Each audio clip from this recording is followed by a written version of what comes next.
নিমের বিশেষত্ব, বিশেষ করে যখন এটা হলুদের সাথে খাওয়া হয়, যে কোনো রকমের পরজীবী প্রাণী যেগুলো সেখানে থাকে এগুলো সব ধ্বংস হয়ে যায়।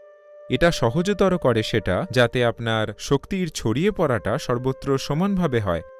আর একবার এটা খেয়াল করতে শুরু করলে তখন নিজের ইচ্ছামতো শক্তিকে সরাতে পারবেন যেখানে চান। So, তো নিম আর হলুদ একসাথে থাকলে এর শক্তি রয়েছে শুক্রাণু বা বীর্যকোষকেও ভেঙে ফেলার, আর সেটাকে এক অন্য মাত্রা শক্তিতে পরিণত করার, যাকে বলে ওজস। একবার দেহের প্রতিটা কোষ ওজসে আবৃত হয়ে গেলে আপনি হয়ে ওঠেন একজন তেজস্বী মানুষ।